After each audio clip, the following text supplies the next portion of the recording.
Hello and welcome to ET Insight, where we get you a 360-degree view of the big picture in business and economy. I'm Sridhanu Ramakrishnan, and here's what we have for you on the show today.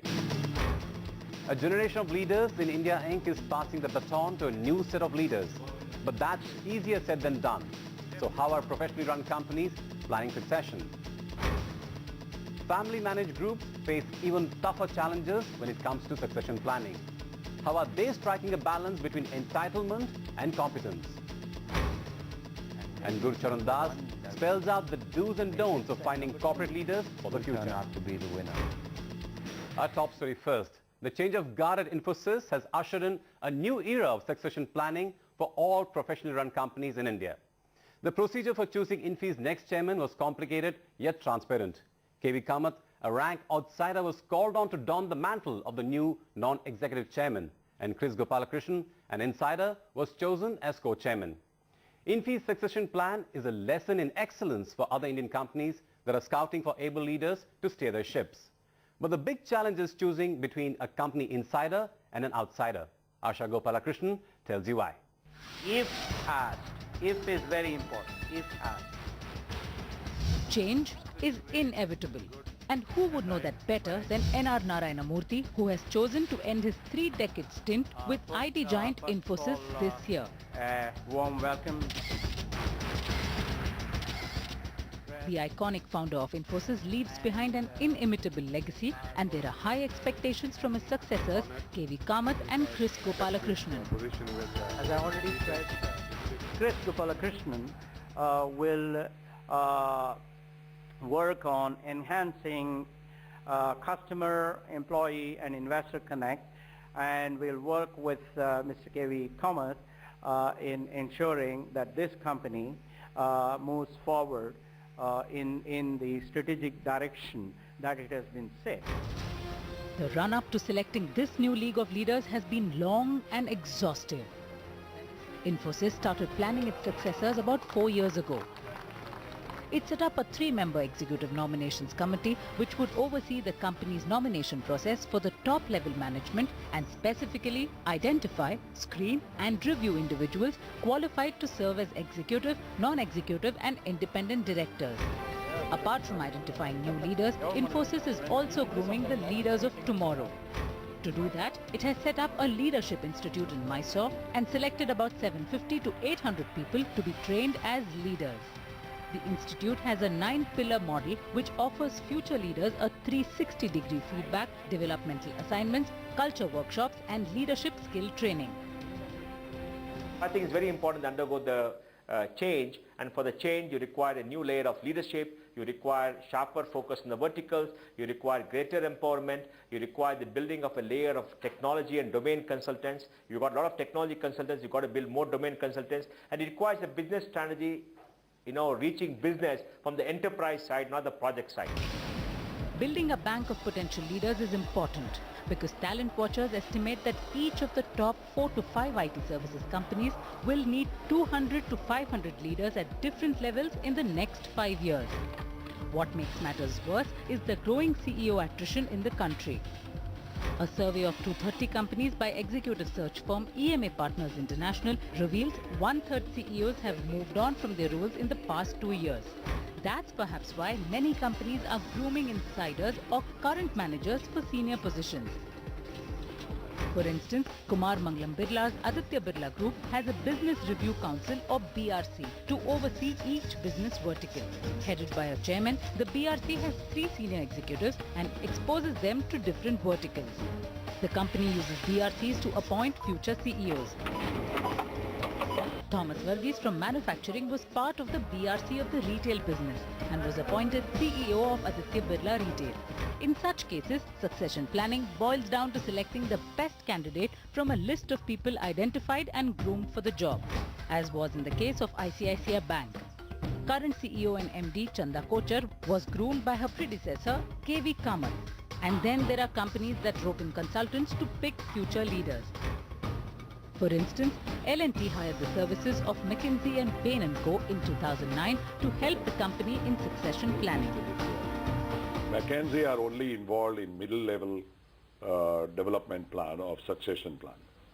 And also senior management level. Senior management means general manager and vice president and down, right?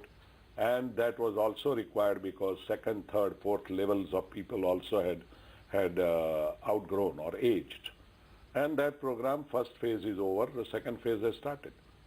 The first team of 75, 80 people are coming to an end. And the next team is starting now, this month. But this process is time-consuming and spans between 4 to 10 years.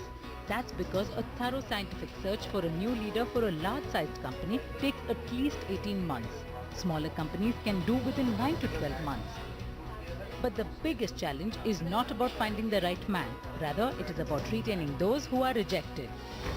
For instance, in 2000, when the General Electric Board appointed Jeffrey Immelt as successor to John Jack Welch, Immelt was one of the 3 contenders.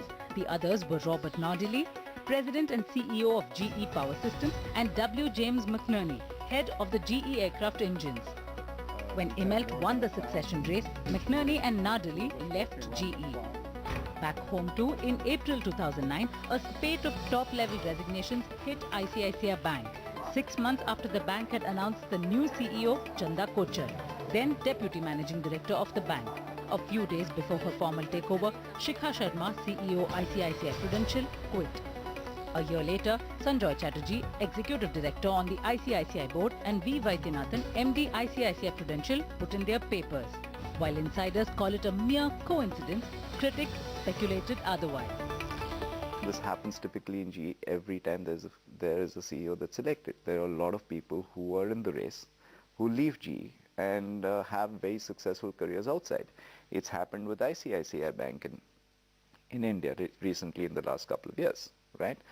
So I don't personally see the need to try and retain these people because I think there are dynamics that may not work in the best interest of the organization. IT giant TCS, though, managed its succession a bit differently.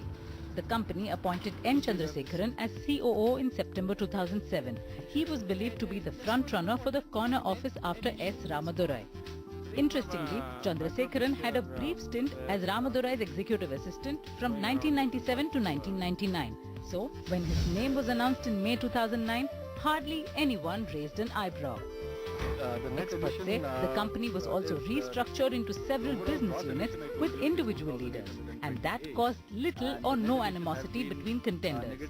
But TCS is an exception.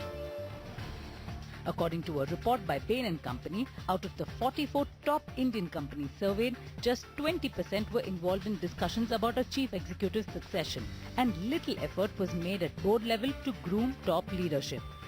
By comparison, more than 60% of boards at the top-ranked S&P 500 companies in the US discuss chief executive succession at least once a year, and 80% of these companies have emergency succession plans in place. It is a critical function of the board for them to be pushing succession planning and leadership development. Organizations that have a long-term view of nurturing leaders from within generally have lots of opportunities for promoting people from within into positions of authority. If you just wake up one morning and say, oh my goodness, we have a succession vacuum and we need to fill it, but you haven't been building the pipeline of leaders with a very well-developed leadership development program, then you're more likely to have a problem and have to look outside the organization. And that may well be required in lots of organizations in this process of transition. But healthy, sustainable organizations have a leadership succession planning process which gets them out of this box and allows them to promote from within and ultimately with greater success. Although Indian listed companies have started engaging boards with external members in succession planning, it is believed that it's not nearly enough. That's primarily because there are very few listed companies here that have dispersed shareholding or management active shareholders. That leaves the internal board wholly and solely in charge of succession. In contrast, in US, boards often employ external expert firms who start by understanding future challenges facing the company or the board and defining what competencies or qualities the new leader must have. There is then an elaborate board search process that looks outside as well as within the company to identify the best person for the job. families like the Hilton family or the Hewlett-Packard family. These people, very clearly the families are not involved in the day-to-day running of the business. They've understood the fact that they have the wealth, they are the owners of the business, their investment is there in the business, but the day-to-day running of the business is left to people who can manage it professionally better. So I think that's the kind of learning that needs to become part of the Indian culture.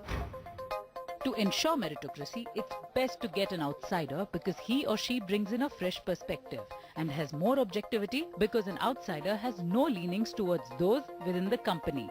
Also, it means infusing new experience and knowledge into the company. Indian companies are far away from doing that just yet.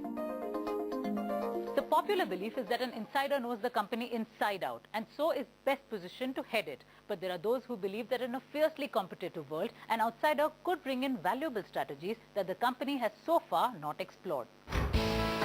Here, there are lessons that can be learned from INFI, which has appointed Chris Gopalakrishnan, an insider, as co-chairman to manage day-to-day operations, and KV Kamath, an outsider, as chairman who can steer the company into the next phase of growth. Appointing INFI's successor is a job well done. And N.R. Narayanamurthy has struck the right balance between appointing both an insider and an outsider. And now the question is not whether, but when other companies will follow his footsteps. So how are family-run businesses coping with this changed environment?